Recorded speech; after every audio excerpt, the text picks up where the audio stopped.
everyone, my name is Anshika and I'm a BSc first year student।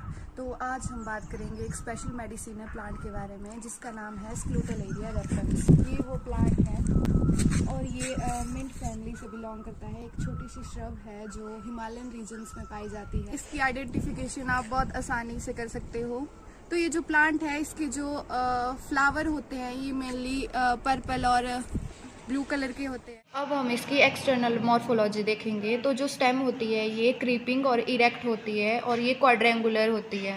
इसके बाद आ जाते हैं हम इसकी लीव्स पे। जो इसकी लीफ होती है वो रेटिकुलेट वेनेशन में होती है और इसकी जो लीव्स होती है वो अपोजिट अरेंजमेंट की होती हैं और इन लीव्स के सरफेस पर हेयर्स प्रेजेंट होते हैं। इस प्लांट के फ्लावर सिंगल सॉलिटरी होते हैं। ये या तो एक्सिलरी या तो टर्मिनली ग्रो करते। उसके बाद आ जाते हैं हम कैलिक्स पे।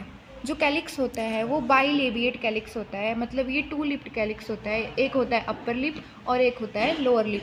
जो अपर लिप होता है वो शील्ड लाइक अपीयर करता है और वो सी डिस्पर्सल में हेल्प करता है, बट जो लोअर लिप होता है वो स्मॉलर होता है। उसके बाद आ जाते हैं हम करोला पे। तो जो करोला है वो भी बाइलेबिएट होता है और वो भी टू लिप्ड होता है, लेकिन करोला में जो अपर लिप होता है वो स्मॉल होता है और हुड लाइक अपीयर करता है, लेकिन और जो लोअर लिप होता है वो लार्ज होता है। अब हम इसके स्टेमन पे आ जाते हैं। जो स्टेमन होता है वो डी डायनामस होता है। इसका मतलब होता है कि इसमें 4 स्टेमन्स होते हैं, 2 लॉन्ग और 2 शॉर्ट होते हैं। लेकिन जो 2 लॉन्ग होते हैं वही फंक्शनल होते हैं और जो 2 शॉर्ट होते हैं वो नॉन फंक्शनल होते हैं। जो स्टेमन होते हैं वो एपिपेटलस होते हैं, मतलब वो कोरोला के साथ अटैच होते हैं। जो इनके एंथर्स होते हैं वो डाइवर्जेंट होते हैं। और इसके बाद हम आ जाएंगे पिस्टिल पे। पिस्टिल होता है वो बाई कार्पलरी और सिन कार्पस होता है। इसका मतलब जो टू फ्यूज कार्पल्स प्रेजेंट होते हैं। जो ओवरी होती है वो सुपीरियर होती है और डीपली 4 लोब्ड होती है। इसका जो स्टाइल होता है वो बेस ऑफ द ओवरी से अराइज होता है और एक गाइनो बेसिक स्टाइल होता है जो इसका लेमिनेसी फैमिली का की फीचर है।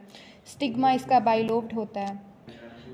ये इसका फ्लोरल फार्मूला है। और ये जो ओवरी होती है वो बाई कार्पिलरी सुपीरियर ओवरी होती है। जो प्रेजेंटेशन होती है वो इसकी एक्साइल होती है और इसका स्टाइल गाइनो बेसिक होता है। और एस्टिवेशन जो होती है इसमें इम्ब्रिकेट इन करोला होती है, इम्ब्रिकेट एस्टिवेशन होती है। इसमें फ्लेवोनॉइड्स, बेसिलिन और स्क्लेरोलेरिन होते हैं जो ब्रेन हेल्थ के लिए भी बेनिफिशियल होते हैं। इसका यूज हर्बल टीज और आयुर्वेदिक फॉर्मुलेशन में भी किया जाता है। अगर आप भी हर्बल प्लांट्स और उनके बेनिफिट्स के बारे में जानना चाहते हैं तो आप भी उन्हें एक्सप्लोर कर सकते हैं। Thank you.